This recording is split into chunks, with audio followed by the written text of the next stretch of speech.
Stock station, Sports Radio 78, WBBM, Chicago.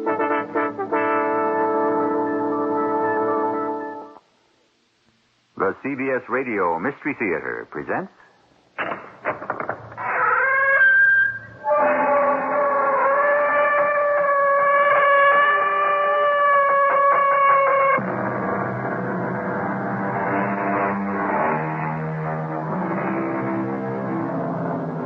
Come in.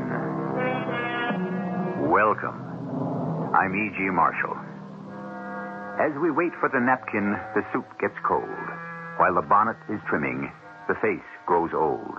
When we've matched the buttons, the pattern is sold. And everything comes too late. Too late. How completely the poet has captured it. So many times, isn't the most pertinent question of all, why are you waiting? I didn't kill her. You were here at the time she was murdered. No, I wasn't. Lieutenant, why would I kill her? You wanted to marry her. You discovered she was cheating. So why would I want to marry her? Because you were engaged. How could we be engaged? I didn't even know her. Lieutenant, you sure you want me? Joe Gaffney? Oh, yes, Mr. Gaffney. We want you.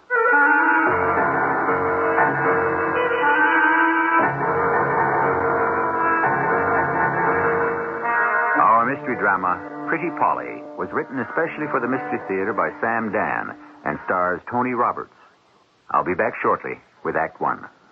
These are scenes from America's favorite motion picture. You're a fool, Red Butler. When you know I shall always love another man. Stop it. You hear me, Scarlett? Stop it. Don't, I shall faint. I want you to faint. You go. What shall I do? Frankly, my dear, I don't give a damn. Sunday at 8, 7 Central and Mountain. A CBS TV special movie presentation. Gone with the Wind. A love story between America and a movie. Let your home share the newness of spring with a fresh coat of True Test paint from True Value Hardware Stores. Hi, Pat Summerall to tell you that True Test Easy Care Latex Flat Wall and Trim Finish will give your walls a fresh, scrubbable finish. Easy Care has earned the Good Housekeeping seal, and it comes in 44 decorator colors in white. And for a soft, velvety, smooth finish for walls and ceilings, try Satin Hue, a thick, creamy, flat latex wall paint in 44 distinctive colors in white. You'll find True Test paints exclusively at participating True Value Hardware Stores. Welcome to Meet the Media. Thank you very much. Today I am interviewing radio. Hello. Television. Take a look at this. Oh, newspaper. I've been around the longest. Yeah, but you can't change channels on a newspaper. Well, you can't put a TV in the bottom of a bird cage. Interesting debate. Radio. Mm-hmm. How's your listenership? It's up 66% since 1967. Newspaper? Yes. How's your circulation? It's, Right. But I'm happy to say our advertising rates have gone up. Radio? Because the cost of radio advertising has not increased as much as the other major media, it's a better deal. And what about the cost of television? Film at 11. Radio in background. Mm-hmm. What about creativity? Well, there are 4 of us sitting in a room pretending to be a radio, a television, a newspaper, and a human being. That's amusing. Just an example of radio's creativity. Radio. Red hot. Because it works.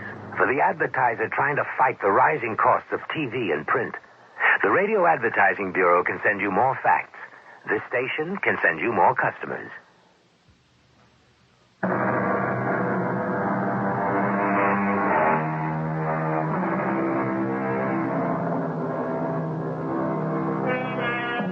Time, we are told, is a great teacher. It is, however, most difficult to agree on just what it is that time actually teaches, or how well we learn the lesson. After all, time goes on, and so many of us keep making the same mistakes. And it must be said, some of us actually become pretty good at it.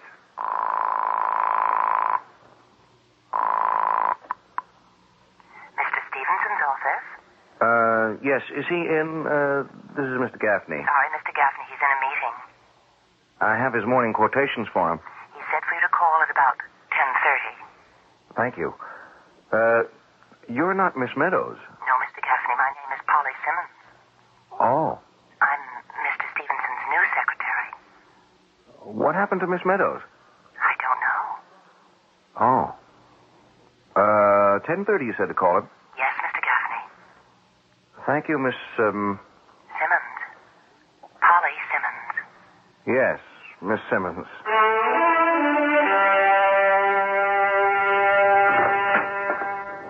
Joe? Joe? Huh? What? Joe, I've been trying to reach you for the past 15 minutes.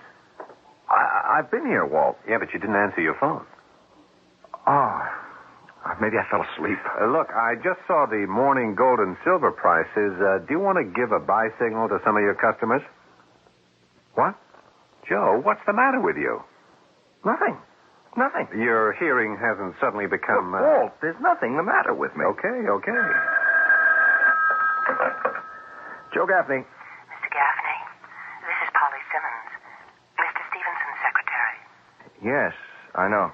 Mr. Stevenson had to fly to Chicago on some urgent business, but he does want you to call him at the office first thing tomorrow morning. Yes, I'll do that. Thank you. Thank you very much, Miss... Simmons. You're quite welcome. Now, look, Joe, this could be just another swing of the seesaw. On the other hand, it could be the big move up. Now, what kind of position do we want to take? Joe? Yeah. Joe, are you listening to me? There's something going on here. It's something very personal. I just don't want to talk about it. Do you mind? Look, I don't mind if we can just get down to the day's work. Now, what do you think? About what? What have we been talking about? Taking a position in gold or silver? Either? Neither? Both? Oh, I want to think about that. I should imagine you'd been thinking about it all morning. I'll get back to you. When? I have to make some calls, talk to some people within the hour. Just remember, Joe, if it's going to take off and our people miss the boat, they'll make us walk the plank. That's kind of a mixed-up metaphor, isn't it? Just as long as you get the point.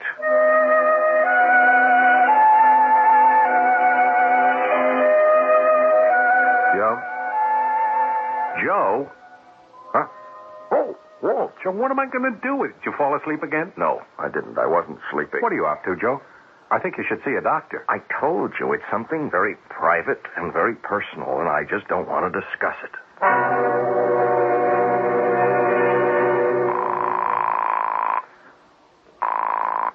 Mr. Stevenson's office? Good morning, Miss Simmons. Mr. Gaffney, I was about to call you. And Mr. Stevenson isn't back yet. He isn't? No. They decided to go to Colorado. They want to inspect their ski resort. Oh, that's nice. Yeah. I wish I could have gone along. Oh? Do you like to ski, Miss Simmons? Love it. Skiing in the winter and sailing in the summer. That's my idea of heaven. Yeah. When he checks in, I'll tell Mr. Stevenson you called. Thank you, Miss Simmons. Not at all.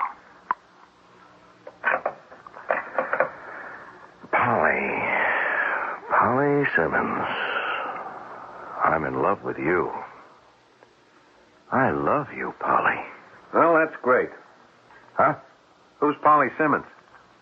I didn't hear you come in. Yeah, well, naturally, you've been in your usual days. All right, so it's love. Who is she? Oh, Walt, I was just talking to myself. Oh, yeah? This is what you came for, my market letter. Check it through before you send it out. I always do. I think it analyzes exactly what most of our clients should be doing at this particular stage in the market. Good. Now, tell me, who is Polly Simmons? That's none of your business.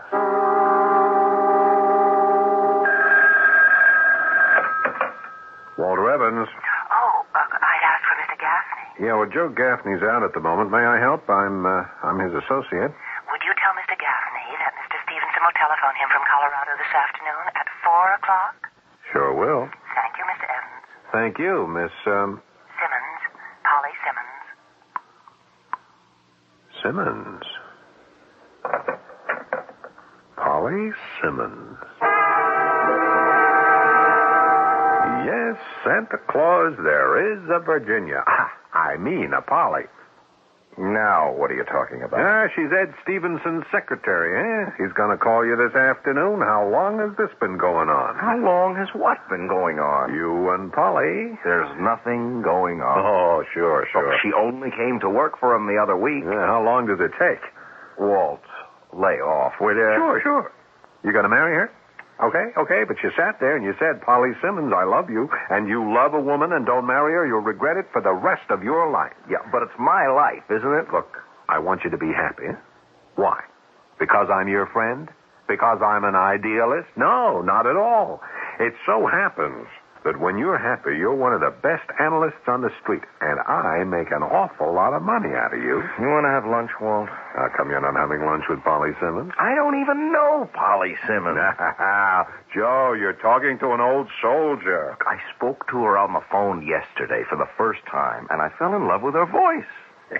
If you laugh, I'll punch you in the mouth. No, who's laughing? And that's it. Don't tell me it can't happen. Anything can happen. People fall in love for the craziest reasons. That voice of hers. Yeah, now that you mention it, it does sound sexy. It's more than sexy. It's so warm. It's so alive. It's so vital. That's what I said, sexy. And that's the whole story. It's only the beginning. Ask her for a date. What if she's married? Her name is Miss Simmons. Well, she could be using her maiden name at work. Okay, so she's married. If you're in love, that won't stop you. Walt, this is no concern of yours. I just explained a minute ago it is. Well, all right, what if the voice is just... she doesn't have to look like her voice. She could be an old hag. You can always come up with a million reasons why not to do something. Don't knock it. That's how I made you rich. Yeah, but this is different. Do you or don't you want to go to lunch?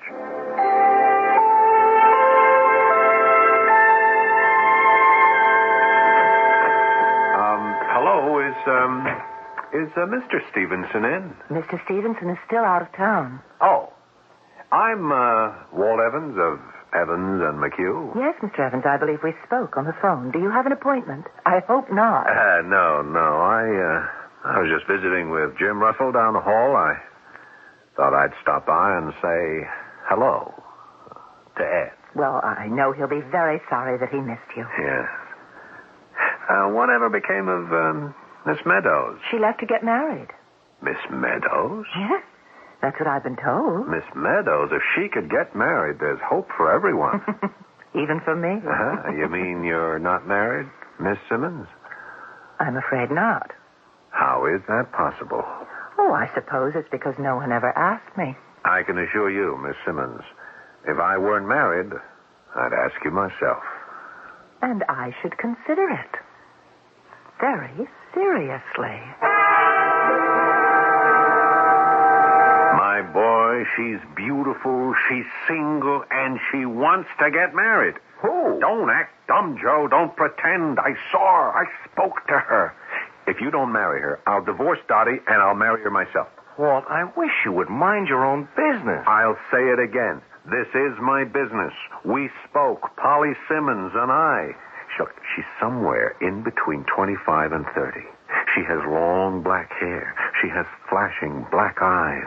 She has a complexion that makes you think of milk and honey. She's tall. She's slender, graceful. The gentle curves of her body seem to float within a dress. I never heard you talk like that. I have never seen anyone like Polly Simmons. And she's single. She looks like that and she's single? How's that possible? And she wants to get married. Well, what? Well, what are you waiting for? Ask her for a date.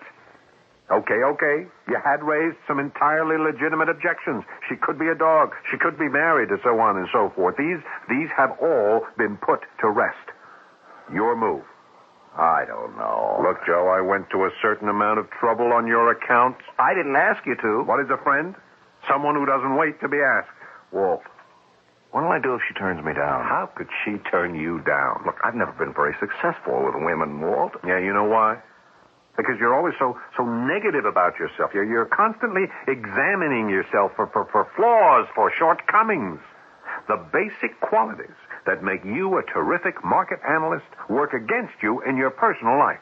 Well, I can't help that, Walt. You listen to this voice on the phone, this glorious voice so filled with promise, and you treat it like a prospectus from a company that's out to sell stock. Where are the problems? I've just investigated for you. There are no problems. Yeah, maybe not with her, Walt, but there are with me. What problems are there with you? I'm not an exciting guy. She's got enough excitement for both of you. I can tell so much from her voice. She likes to go out a lot. She likes to have fun. Well, what's wrong with that? Well, I'm a quiet guy. Well, basically, that's what most girls want. I can tell, Walt. It wouldn't work out. I wouldn't even know how to ask her. Oh, what's there to know? Get her on the phone. Come on. Now? That's how they used to teach Indian babies how to swim. They threw them in the water. Pick up the phone. Okay, now, dial Ed Stevenson's number. Go on, go ahead. Walt, I don't know if I should. And when she answers, say, Polly, how about dinner this evening? Look. Mr. Stevenson's office? Miss Simmons, this is Mr. Gaffney. Yes, Mr. Gaffney. It should be Polly. Come on, throw the baby in the water. I was wondering if Mr. Stevenson might be reached earlier. No, Mr. Gaffney, I'm sorry he can't be. Oh. Was there anything else? Now, Joe, now. No. No, I don't think so. Goodbye, Miss Simmons. What am I going to do with you, Joe? What am I going to do? You'd be surprised, but that will be the business of Act Two. Along about now, some of you vintage listeners are asking yourselves, what have we got here? One of those soft, sweet, tender little love stories? When is someone going to get killed? Patience, friends. Patience. If you use a long-lasting nasal spray, you ought to check the package. If it has a big 12 on it, you're getting the longest-lasting relief you can get. You're using Duration nasal spray. Duration is different because Duration has the longest-lasting nasal decongestant. So Duration gives you up to 12 hours of relief. That's up to 2 to 4 hours longer relief than most other long-lasting nasal sprays. Look for the nasal spray with the big 12 on it. Duration. The proof is on the package. The package with the big 12 on it. For occasional use only as directed. Hey, let me get the check. Where'd you get the extra bucks? The Buck a Bundle insulation refund from Certainteed. Buck a Bundle? Yeah, buck back on every bundle of Certainteed fiberglass attic insulation. Up to $40. Some savings. That's what I was after. Was it a tough job? No, it was easy. I'm going to do it now while I can save. Thanks for lunch, and thanks for the tip. Get your attic insulation and extra bucks now. The Buck a Bundle insulation refund, only from Certainteed. Details at your building materials retailer. Hi, this is Andy Williams. I learned about the importance of donating blood when my mother became ill. Although most people could qualify as donors, many have not donated blood because they have not personally experienced the need, either for themselves or for those they care about. Presently, over 30,000 pints of blood are required in the United States every day, and the need is increasing. The balance between supply, demand, and human life depends on you, the public. Donors often respond when there is an emergency or a disaster, but blood of every group and type must be available at all times. Blood banks depend on people who are willing to give to meet the day-to-day blood needs. Donate today at a blood bank in your community. Blood is life. Let's keep it running. A public service of this station and the American Association of Blood Banks.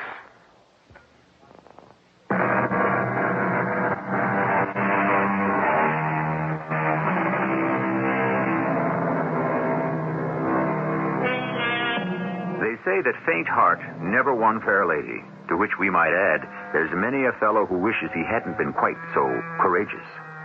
But here we have the basic ingredients. We have the fair lady, Polly Simmons. We have the faint heart, Joe Gaffney, and now we shall permit nature to take its course.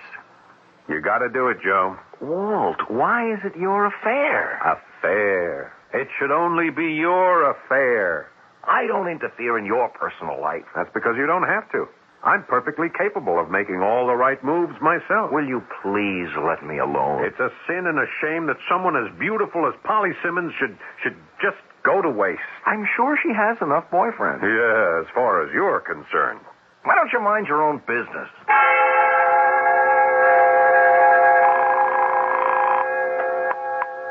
Mr. Stevenson's office. morning, Miss Simmons. Good morning, Mr. Gaffney. Oh, you recognize my voice? Yes, it's quite distinctive. Really? Is Mr. Stevenson in? They're at a budget meeting this morning. Shall I ask him to return your call? No, I'll try him again later. Yes, Mr. Gaffney. Miss Simmons. Yes, Mr. Gaffney. It wasn't really important.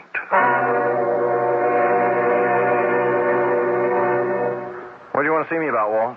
What's the meaning of this? These 5 sheets of paper? That's this week's market letter. You mean this week's alleged market letter? Did you read through this after you wrote it? I don't know what you're talking about. This girl has not only got you talking to yourself, she has you writing to yourself. Listen, this week's Best Buy, Polly Simmons. What? The group that should outperform the market, Polly Simmons. Now, Joe. Oh, I should have checked it out. Joe, you have to resolve this thing. Oh, you find it hard to understand. I'm scared. Oh, come on. Please, Walt. Look, guys like you, big, competent, aggressive, you can't believe there are fellows like me. You must either get this girl or forget this girl. But, Walt... It's all in your own head now.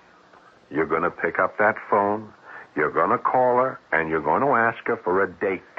Do you understand? Well, what if she turns me down? Okay, that'll be the end of it. Swift, clean, surgical. And if she says yes, well, that's the beginning.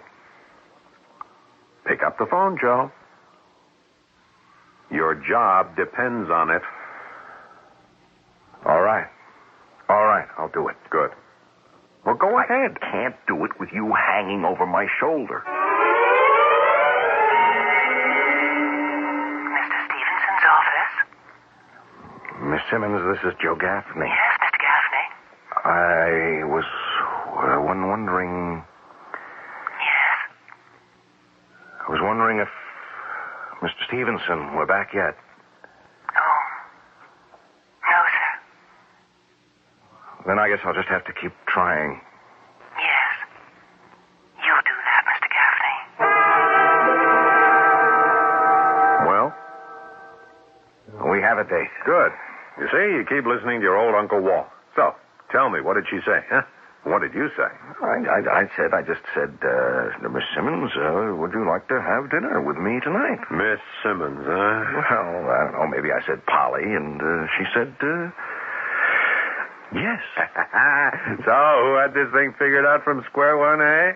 Now, you take her to a nice quiet place where you can talk, you understand, and you make sure you talk about her. Most women like that. Oh, look, Walt, do you mind if I get back to work now?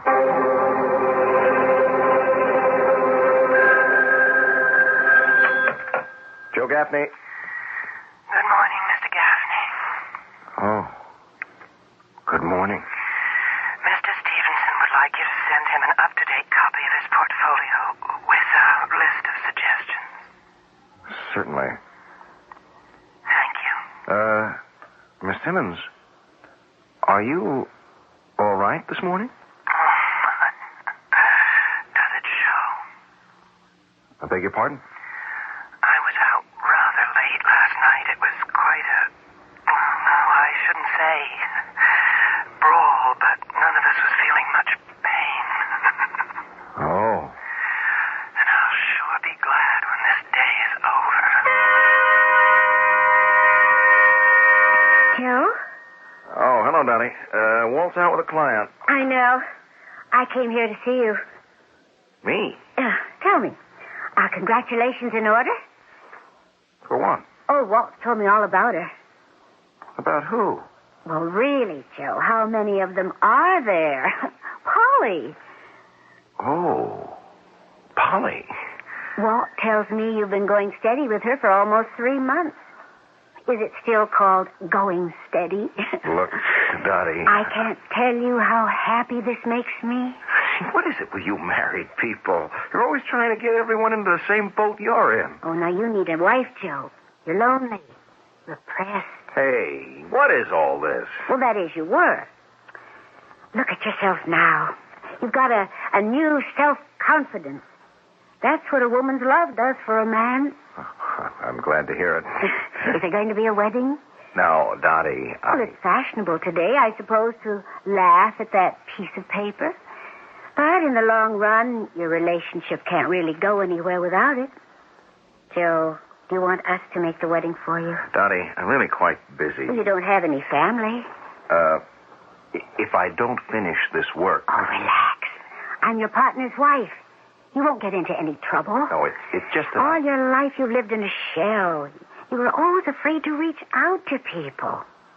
Suppose it's because you found that people could turn on you, huh? People did.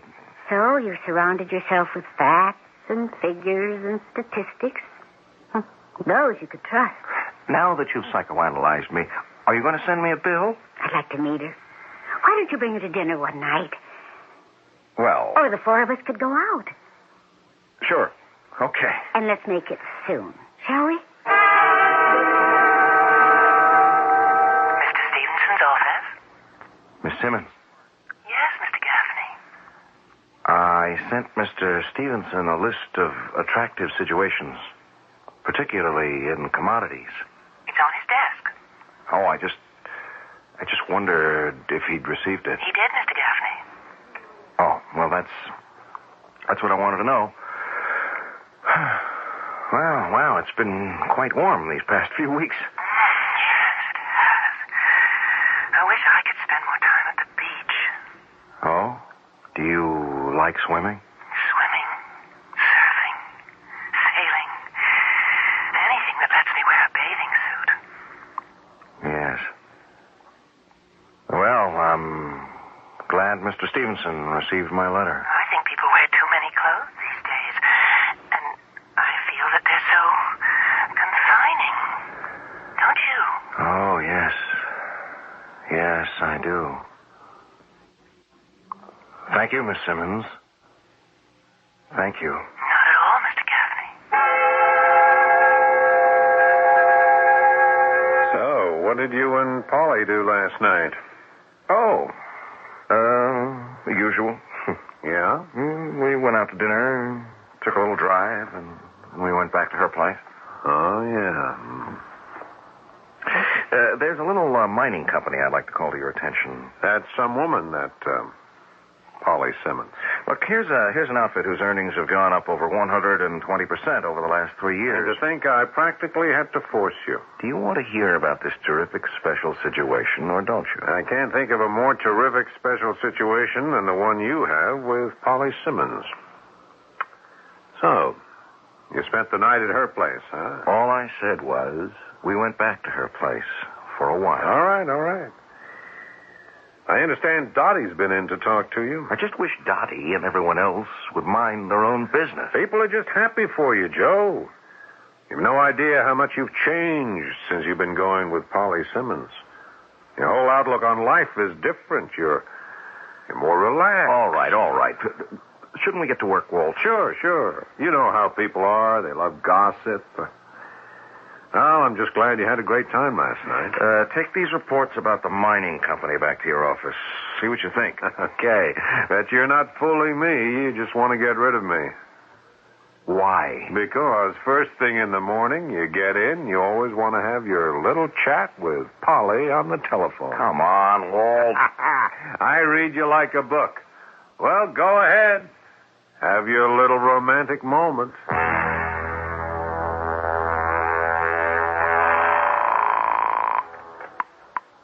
Mr. Stevenson's office? Oh. This is Mr. Gaffney. Yes? Of Evans and McHugh. Yes, sir? Is Mr. Stevenson in? I'm afraid he can't talk to anyone right now. Oh. Is Miss Simmons in? Miss Simmons? Yes, Polly Simmons. No. Was she off today? Miss Simmons is dead.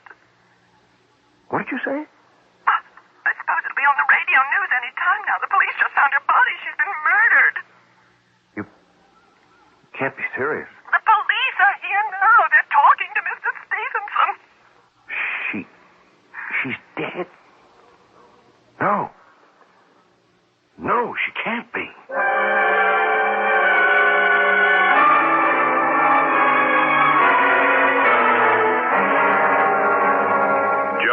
Dottie just called me. She heard something on the news. I don't know what to say. Polly Simmons murdered. It can't be true. It's true. I called Stevenson's office. The police are there. She was murdered last night. They found the body in her apartment? Yes. Joe, how you must feel. I guess you don't want to talk to anybody either. Here, I'll answer that. Yeah. Well, some more details came over the radio. She was killed a little after midnight last night. Yeah. Oh, it's Dottie, Joe. There's been some more news. She'd evidently been with someone she knew because there's no sign of forced entry. The fellow must have hit her for some reason, and her head struck the floor or some other object.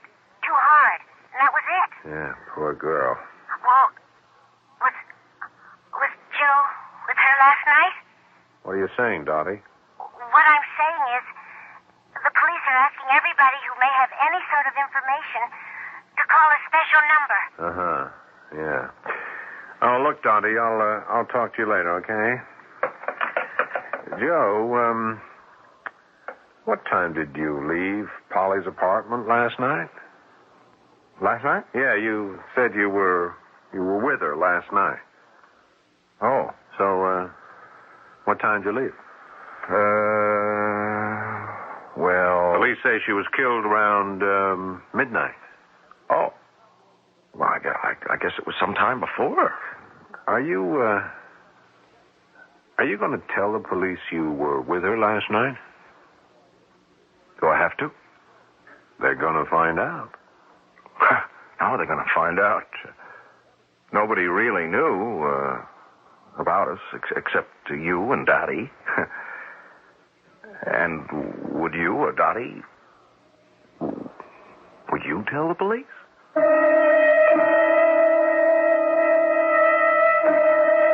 What a question. You take words like morality, duty, and so forth. You talk about a citizen's obligation, and so on.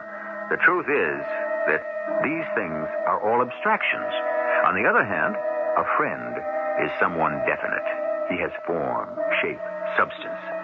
You do not lightly sever all human feeling for him. You cannot simply sell him down the river. Or can you? The answer lies in Act 3, shortly. This is WBBM Chicago. Time to feed the baby. Oh, baby sounds funny. That was Baby Ben. I thought our baby's name was Ollie. Baby Ben's our alarm clock, honey. It never forgets to get us up. We could forget to plug it in. Baby Ben doesn't need electricity, dear. Doesn't even need batteries. It's key wound. Gee, no batteries? No formula? Oh, turn that off. That was Baby Ollie. Who wound him up? Baby Ben or Big Ben never forgets to get you up. It's time for a West Clocks by Tally Industries. You've got a seat at third base, a spot at the net, two on the aisle, a box at the Met. You've got the best seat in the house at your TV set. And nothing gets you into it like TV Guide. TV Guide is your ticket to the whole wide world of sports and entertainment. Tells you more about what's on, what's going on with television. Nothing gets you into it like TV Guide. This week, get more out of television. Buy TV Guide. Now you can see more of America for less with Delta Airlines Unlimited Mileage Fare. It's easy and uncomplicated. You fly to as many Delta cities in America as you want, and to Bermuda and San Juan. Takes 7 to 21 days, all for an unbelievable $567 per person when two people travel together, or $777 when you travel alone. There's a special low fare for children, too. Unlimited mileage at an unbelievable fare. Don't leave a stone unturned or a place untraveled. Delta's unlimited mileage fare is an unusual opportunity for an unforgettable experience. Get the details on advance reservations and limited seating from your travel agent or Delta. Now, Delta is ready when you are. With an unbelievable, unforgettable, unlimited mileage fare for as little as $567. That's unreal.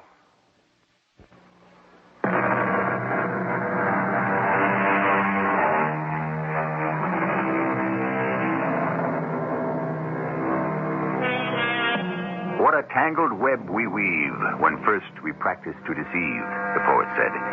And the strands of this web can wind themselves into the rope that will hang us.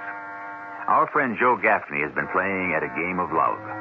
And as it happens, the game of love has become a game of death. Walt, you wouldn't go to the police, would you? Did you kill her, Joe? What are you saying? You were with her last night. Walt, you're talking to me. You said you went to dinner with her. Yeah, but wait a minute. We had a late meeting here yesterday afternoon. You didn't leave till 6:30. So the earliest you could have gone to dinner was maybe 7 o'clock. Walt, listen. Dinner 1 hour and a half maybe. It's now 8:30. What are you trying to build? Then you said you went for a drive. How long? An hour? 2 hours? So what? It's now 10:30, and then you went to her place. I will quote you for a while. What's a while? Walt, listen to me. Midnight, she's murdered. How long was that while you spent with her? Starting at about 10:30. Walt, I swear I didn't kill her. Yeah. Walt! Walt! Where are you going? Right now, at this minute, I don't know.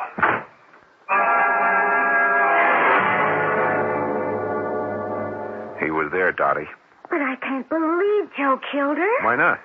Well, he just isn't the type. Is there a type? But he was so much in love with her. Yeah, that could have been the reason he killed her. Because he loved her? I met that girl.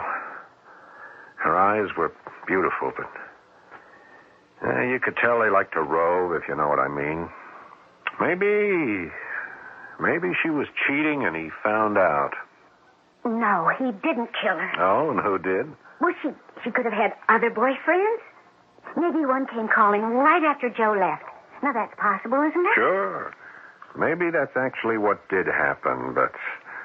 But what? Look, Dottie, the police have broadcast a call for all pertinent information.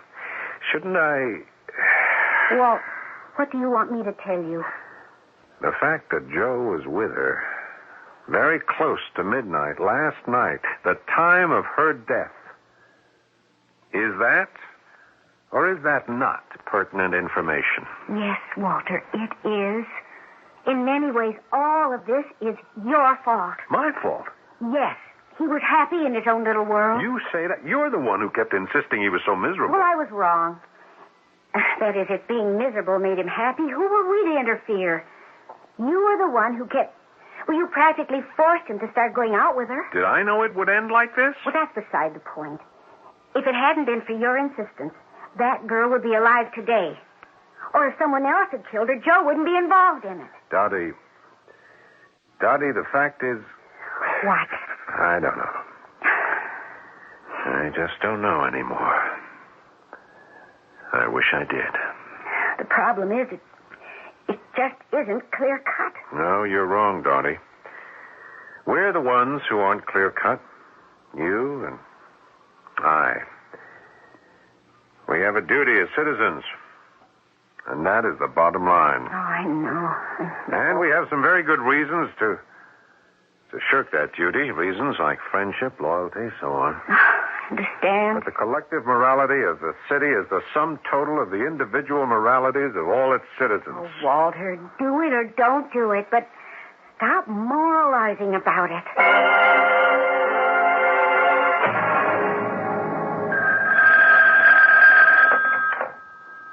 Hello, Joe Gaffney. Mr. Gaffney, this is Mr. Stevenson's secretary. What? But Mr. Stevenson's secretary is dead. Oh, I'm sorry. I should have said his new secretary. Oh.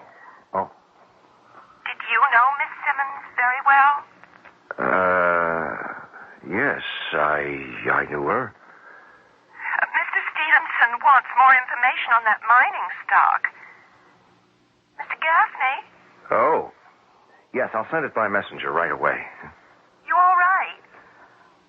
What did you say, Miss... Smith, Dolores Smith. Yes.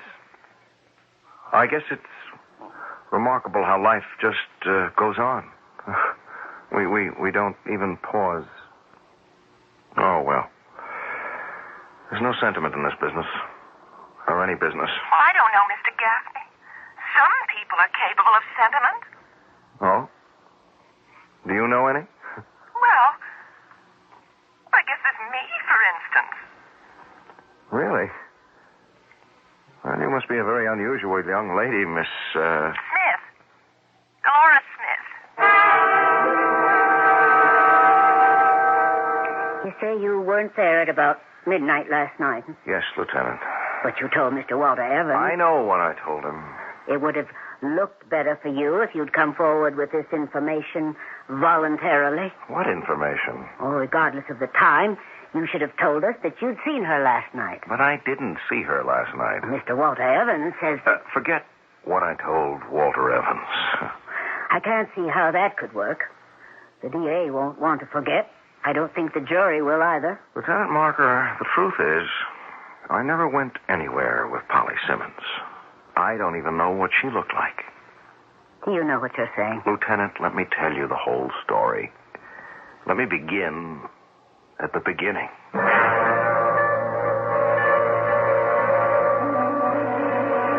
I never went out with her. Never. And that is your story? Lieutenant, please, believe me. It's not a great one or even a very good one, but it's a new one. Well, it's true. There's some holes. Why didn't you just tell Walter Evans to mind his own business? I did, but when a man's your partner and he has this idea that he's going to do you a good turn... Very well. So you lied to him when you said you'd asked her for a date? Yes, Lieutenant, that was a lie. Then why couldn't you at least tell a lie that would get you off the hook? Why couldn't you say she turned you down and that would have been the end of it? Yes, but that wouldn't have been the end of it. You don't know Walter. He'd have said, if at first you don't succeed, he'd have made my life miserable.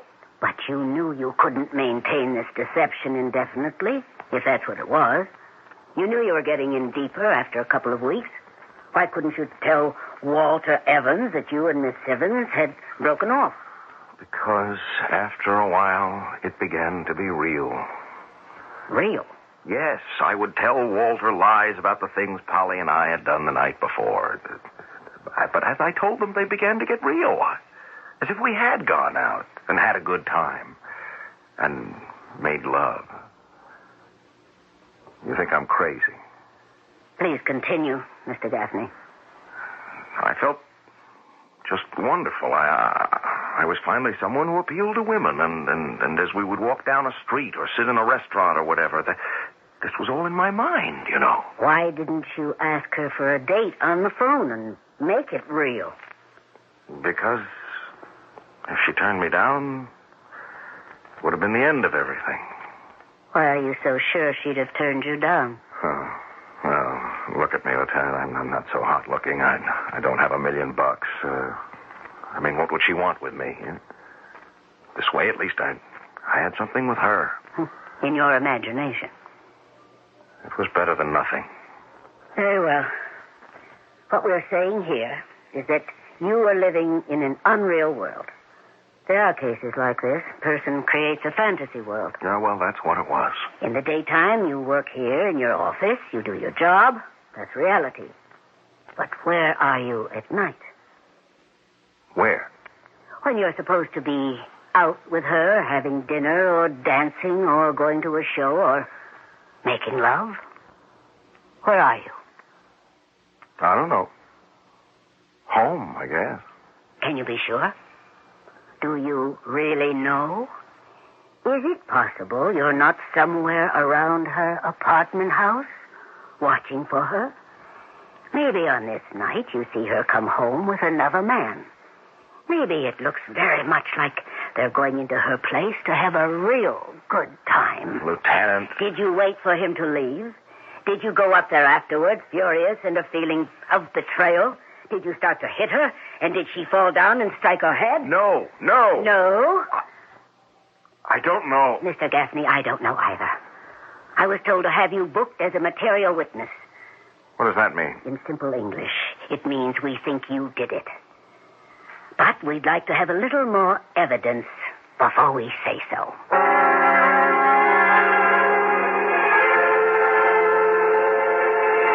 I'd rather you didn't see me in a place like this, Walt. It's all right, Joe. No, it's not all right. It's a cell. It's a prison cell. We're going to have bail set for you. Did I really kill her, Walt? Joe, who knows? I don't know what to believe anymore. Was I actually going out with her? Or was it all something I built up in my mind because I wanted to fool you? I'm sorry I put that kind of pressure on you, but not that it helps. I meant well. No, it must have been real. I must have killed her. I mean, who else? It had to be someone who knew her, who was with her. I don't think about it anymore. Oh, time's up. Here's the guard. I'll come visit you tomorrow. Thanks, Fred. I'll call you when I'm ready to leave. Oh, you're the detective I spoke to, huh? Lieutenant... Marker. Yes, Lieutenant Marker. How'd you do? I was looking for you, Mr. Evans. For me? They said you'd come down here to the city jail to visit Mr. Gaffney. How convenient. What do you mean, convenient? We don't have to bring you here. For what? We're going to read you your rights and book you as material witness. Oh, no, just a Miss minute. Dolores Smith, who replaced Miss Simmons, happened to be clearing out her desk. And deep in a bottom drawer were some typewritten letters Miss Simmons may have been planning to mail. What does this have to do with me? Well, let me read one of them to you. Mrs. Walter Evans, 9 Albemarle Crescent. Dear Mrs. Evans, did you know your husband is having an affair with a Miss Polly Simmons? Miss Simmons has photographs showing herself and Mr. Evans in various affectionate... That's a lie, Walter. Plus various other proofs of his devotion. We now have those proofs. I demand the right to call my attorney. Certainly. I didn't kill her. There are letters addressed to 3 other men. One of you sought to shut her up. Walter, it's your fault, Joe. Why didn't you take her out? How could I just let someone like that go to waste?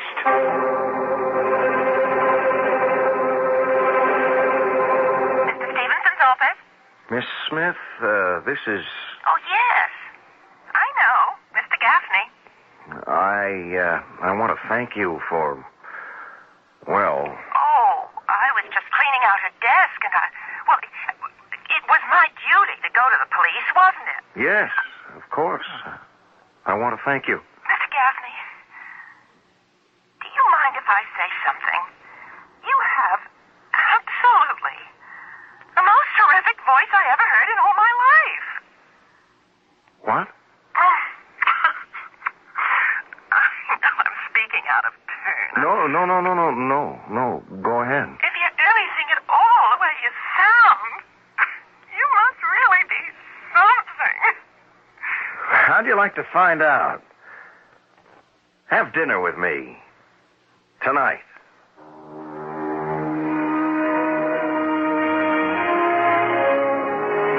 And this time, of course, the shoe was on the other foot. After all, what did Miss Dolores Smith look like? And was he disappointed in her? Was she disappointed in him? I can't say, but I do know that you won't be disappointed if you wait for me to return. Some job, standing all day, and now I've got hemorrhoids. Better not neglect them. I was hoping they'd go away. When I get a flare-up, Preparation H often gives me fast temporary relief from pain and itch. You have hemorrhoids? Lots of people do. But Preparation H even helps shrink swelling of hemorrhoidal tissues caused by inflammation. I'll try Preparation H tonight. Good morning. Ready for the big sale today? Thanks to Preparation H. Preparation H relieves pain and itch, even helps shrink swelling. Use only as directed. Hi, I'm Charlie Daniels, and I'm very concerned about hunger in our world. Every minute, 21 children die because they don't have enough to eat. There is enough food to go around for everybody. What's needed now is for each of us to care enough to get involved in this issue. Now, I know you care. What can you do? Write politicians about your concern and support hunger organizations. Thank you. For further information, write Impact on Hunger, 145 East 49th Street, New York, 10017.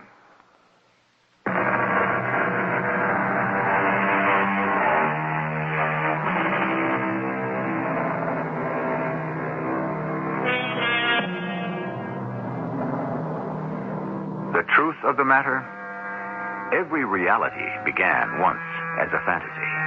And so we may ask, when, at what point, does the transformation take place? When do dreams become real? And how real do they become? Are we what we are, or are we what we think and hope and dream we are? The proverb says, "Who rides a tiger dares not dismount." But it should also be said that he who rides an illusion has saddled the most dangerous beast of all. Our cast included Tony Roberts, Paul Hecht, Marion Seldes, and Evie Juster. The entire production was under the direction of Himan Brown.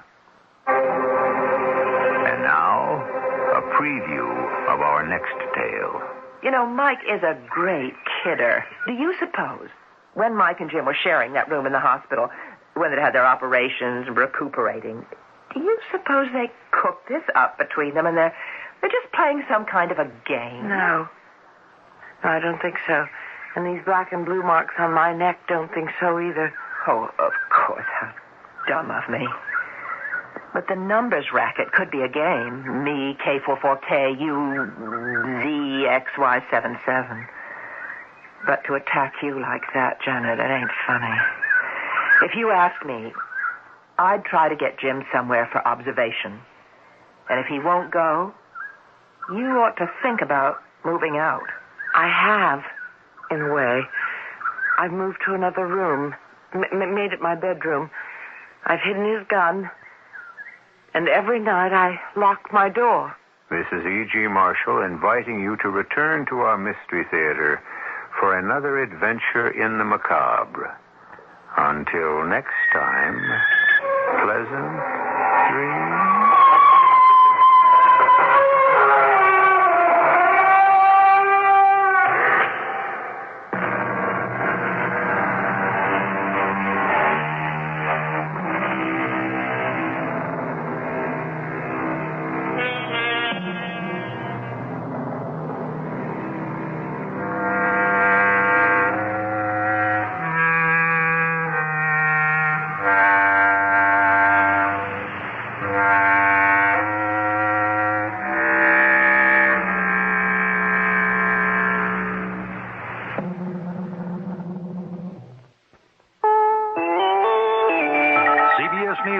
Senate Budget Committee hangs up its axe for the night after chopping more than President Reagan has asked. I'm David Jackson reporting on the CBS Radio Network. The president didn't get everything he wanted from the committee, but he got most, and in some cases more, as Jacqueline Adams explains. All told, the Senate Budget Committee has approved more than $35 billion in spending cuts, almost $2.5 billion more than the president requested. But late Wednesday afternoon, at the urging of conservative Republican Senator Orrin Hatch, the committee voted to restore over $1.5 billion in 1982 and 1983 to programs for the handicapped, unemployed youth, elementary and secondary education. I wish we could support all the other programs, and I felt strongly the other night that NSF probably should be beefed up somewhat. I'm a strong supporter of the arts and humanities. Haven't decided yet. But this, we feel, is probably the minimum we can get through the committee. In its final action of the night, the committee restored $224 million the president had wanted to cut to a nutrition program for pregnant women and infants. The committee will meet again in the morning and hopes to complete its consideration of the president's budget cut proposals by noon. Jacqueline Adams, CBS News on Capitol Hill. More news coming up. Saturdays on CBS television. Don't miss the fun and games at Flo's Yellow Rose. She's one of a kind, and with a lady like Flo, anything can happen. And she's a lover and a fighter and a whole lot of fun. It's a curse. I'm every man's ideal woman. She's every cowboy's favorite kissing cousin. But when the grits hit the fan, watch out. Join the laughs at Flo's Yellow Rose on Flo, Saturdays at 8:30, 7:30 Central and Mountain on CBS television. Only Bayer. Bayer aspirin. Bayer, of course. Ask mothers, which is the only pain reliever you'll need in your home this colds and flu season? And the answer from millions would be... Bayer, of course. Bayer, because the whole family can use it. Bayer, because nothing else, short of a prescription, can do more for the aches, fever, and sore throat pain. Remember, rest, fluids, and all you need is... Bayer. Only Bayer. Bayer aspirin. Use only as directed. Secretary of State Haig sums up Soviet interests in Central America, saying, in effect, 1 down, 1 in the works, and 2 to go. Nicaragua, he told Congress, was phase 1 of a Soviet plan to dominate the area, a phase completed with the leftist takeover there. Phase 2, Haig says, is El Salvador, and he wants continued U.S. military support of the junta there. Haig claims the Kremlin has a 4-point hit list with Honduras and Guatemala next in line, and he says the U.S. must stand firm against that Kremlin strategy. The State Department is praising what it says have been recent improvements in the human rights situation in Argentina. And one official says by the end of this week, Congress will be asked to at least partially repeal the U.S. ban on weapons sales to that country. The word comes just a day after Argentina's Nobel Peace Prize winner, Adolfo Pérez Esquivel, a human rights activist, said things there are getting worse. The judge presiding over the Carol Burnett libel suit against the National Enquirer has ruled that the Enquirer is a magazine, not a newspaper, and so is not covered by California's retraction law. That law says newspapers are protected from libel suits if they retract articles in question. So in the Burnett case, the Enquirer's retraction of the controversial story about the entertainer will not provide an automatic defense. More than 14,000 coal miners have now joined wildcat strikes, shutting down mines in 7 eastern and midwestern states. Still, the National United Mine Workers Union says those miners should get back to work. No strike, says the UMW, until the current contract expires March 27th. A strike then appears inevitable, but there is word that the UMW is trying to revive negotiations to head off a full-scale walkout. White House News Secretary James Brady says the administration is monitoring the coal negotiations, saying a coal strike would be a serious matter, but he says there are no plans right now for the administration to become directly involved in the labor dispute. CBS News will continue in a minute. Shine it up, shine it down, spread that glass, but shine around, shine all around. If I've got to clean, I want something to show for it. I clean with Glass Plus and show off the shine. Windows to chrome, plus a whole lot more. Look anywhere in my house. There's a shine all around. Shine it here, shine it there. Glass Plus shines up everywhere. It shines bright, plus a whole lot more. Hey, let me get the check. Where'd you get the extra bucks? The Buck a Bundle insulation refund from CertainTeed. Buck a Bundle? Yeah, buck back on every bundle of CertainTeed fiberglass attic insulation. Up to $40. Some savings. That's what I was after. Was it a tough job? Nah, it was easy. I'm going to do it now while I can save. Thanks for lunch, and thanks for the tip. Get your attic insulation and extra bucks now. The Buck a Bundle insulation refund, only from CertainTeed. Details at your building materials retailer. 2 lava flows from Sicily's Mount Etna volcano have split into 3, one of which is stalled within a half-mile of Randazzo, population 12,000. Soldiers are standing by for possible evacuation duty. Another lava stream is approaching a river which feeds an electric generating plant. It could cut off the water and shut down the plant. So far, no one's been hurt from this eruption at Etna, but some vacation homes and vineyards have been destroyed. David Jackson, CBS News.